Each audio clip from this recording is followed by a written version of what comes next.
Jangan lupa tolong di subscribe dan ketik loncengnya. Terima kasih.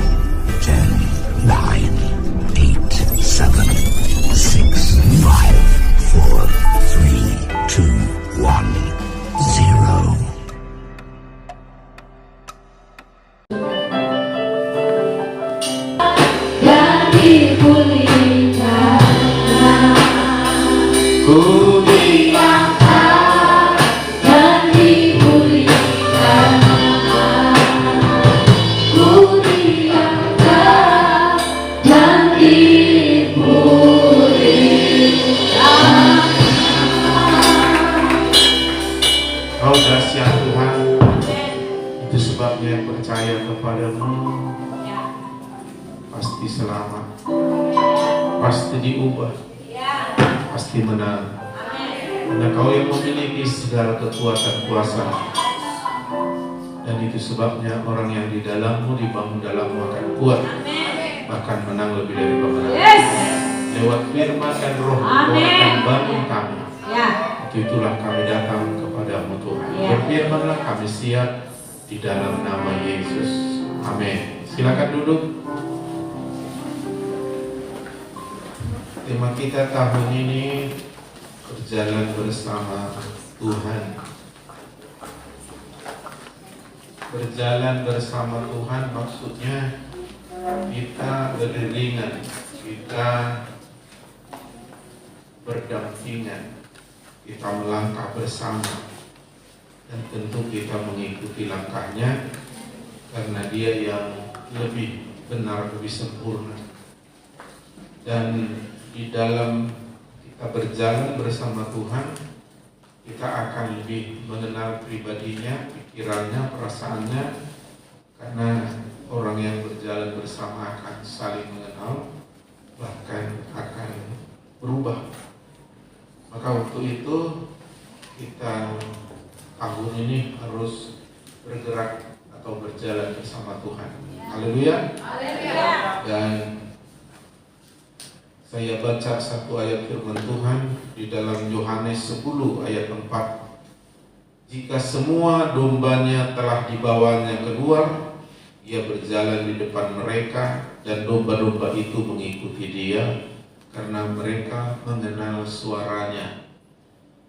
Di ayat ini Dia berjalan di depan kita, dan kita sebagai domba mengikutinya, berjalan bersama Dia, karena mereka mengenal suaranya. Bagaimana caranya kita berjalan bersama Tuhan? Yang pertama, kita harus mendengar suaranya. Karena Tuhan menggembalakan, mengarahkan kita melalui suaranya. Itulah kita harus mengenal suaranya, sehingga kita boleh berjalan bersama Tuhan. Karena Tuhan memimpin kita, dan kita boleh bersama berjalan, melangkah mengikuti Dia melalui suara Tuhan. Dan yang kedua, Dia pasti memimpin kita kalau kita rendah hati. Mazmur 25 ayat 9 bilang, Ia membimbing, bahkan mengajar jalan-jalannya kepada orang yang rendah hati.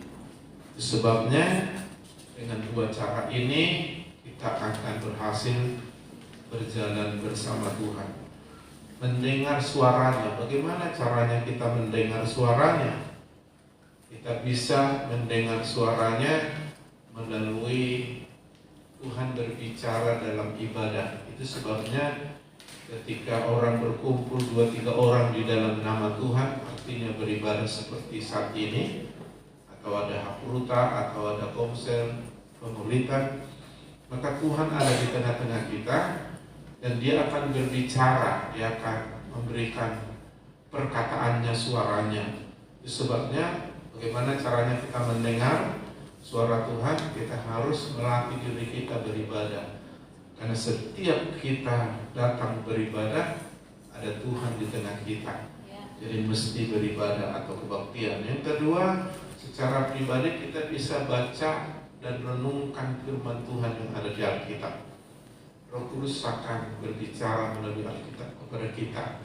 Dan yang ketiga, bagaimana caranya kita bisa mendengar suara Tuhan, yaitu melalui Roh Kudus. Roh Kudus yang di dalam diri kita akan menyampaikan apa yang Yesus mau katakan. Jadi kita akan mendengar dia berbicara di dalam roh kita. Itu sebabnya kita harus melatih diri kita untuk membaca, renungkan, bahkan berdoa, beribadah, karena itu akan melatih kepekaan kita, indera rohani kita dalam tajam, akurat mendengar suara Tuhan. Kalau kita nggak mendengar suara Tuhan, bagaimana kita mengikuti Tuhan? Karena Tuhan itu tidak kelihatan secara kasat mata. Yesus tidak menggembalakan kita seperti waktu dia di muka bumi dulu 2000 tahun yang lalu. Dia menggembalakan kita tetap dengan suaranya hari ini. Itu sebabnya saudara harus melatih diri lewat ibadah dengan firman. Lalu saudara secara pribadi boleh baca renungkan firman. Lalu terus lewat doa dan kerinduan dan kesungguhan kita bertanya dan terus memasang telinga kepekaan rohani, karena Roh Kudus akan berbicara kepada kita. Haleluya. Jadi dengan ini kita mengenal suaranya, sehingga kapanpun, dimanapun, situasi apapun Tuhan berbicara, maka kita tahu lewat suaranya kita diarahkan. Dan dia bergerak melalui firman-Nya, maka kita harus bergerak melalui firman-Nya, maka dia berbicara kepada kita.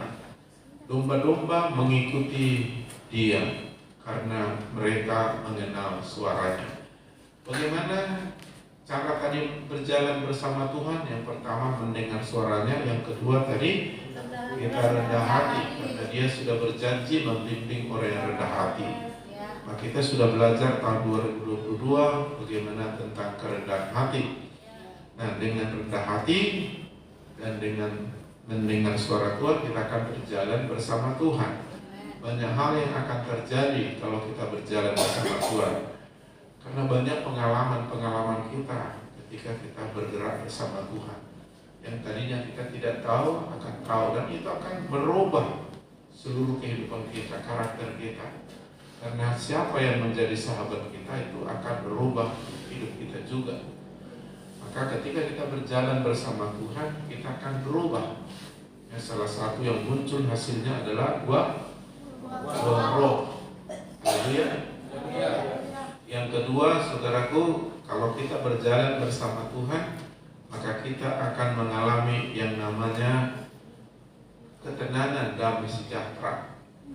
Karena Tuhan adalah sumber damai sejahtera. Haleluya.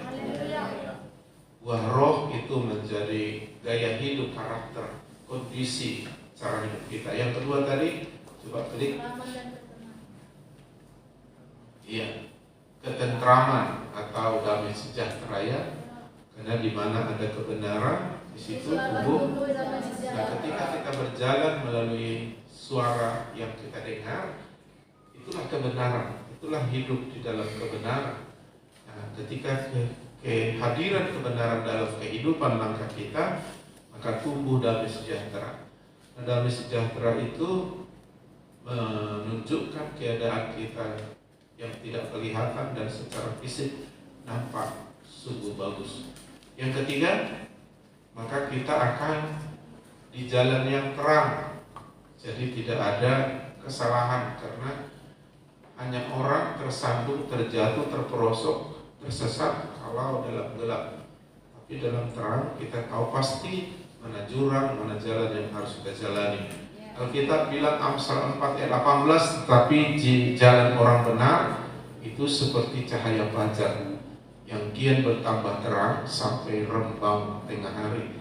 Jadi jalan orang benar, yaitu orang yang berjalan bersama Tuhan melalui suaranya, itu semakin terang, semakin jelas, sehingga kita bisa melihat jalan yang pasti, di mana jalan itu membawa kita pada keselamatan, pertumbuhan, dan semua apa yang Tuhan rencanakan. Yang keempat, ketika kita berjalan bersama Tuhan, kita akan menangkap, kita akan berubah, kita akan memiliki pikiran, perasaan, kehendak Tuhan.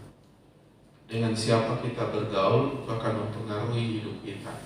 Jadi ketika sehari-hari kita berjalan bersama Tuhan, semalam kita sudah mendengar kita ada dalam Kristus, ya kan? Kalau dalam Kristus, yang lama berlalu, yang baru sudah datang. Ya, kalau kita dalam Kristus bergerak dalam Tuhan atau berjalan bersama Tuhan, 4 hal ini akan terjadi dalam diri kita. Karena yang paling penting nanti kekuatan kita bukan secara fisik, tetapi secara roh. Kekuatan secara roh itu dinampakkan melalui karakter kita. Bagaimana kehidupan rohani kita. Buah roh itu membuat kita menjadi kuat, tak terkalahkan. Dan yang sering membuat kita jatuh itu justru karakter kita, ya. Nah, jadi Tuhan mau kita dibangun menang lebih dari pemenang. Dan kemenangan kita itu sehari-hari, bukan sewaktu-waktu. Memang bisa orang menang karena keterlibatan atau kuasa Tuhan bekerja. Tetapi lebih lagi, kita menjadi gaya hidup pemenang kalau karakter kita sudah muncul buah roh. Dan hidup kita ada di dalam damai sejahtera. Dan hidup kita memiliki pikiran perasaan Kristus. Haleluya. Saya percaya dengan seperti ini, maka kita, saudaraku, akan mencapai banyak hal yang Tuhan sudah rencanakan. Bahkan kita bisa menjadi berkat bagi bangsa-bangsa. Terang kemuliaan Tuhan akan nyata dalam diri kita, dan itu yang dibutuhkan kehidupan manusia di muka bumi. Karena orang kaya tidak akan puas dengan kekayaannya. Orang yang mencari ketenaran, keterkenalan, kekuasaan tidak akan puas. Tetapi mereka akan melihat tampil anak Tuhan yang hidupnya berjalan bersama Tuhan seperti terang. Kemuliaan Tuhan nyata dan mereka menginginkan itu. Saat itulah kita akan menjangkau dan memberkati banyak jiwa. Tuhan memberkati. Selamat berbaru, selamat berjalan bersama Tuhan. Mari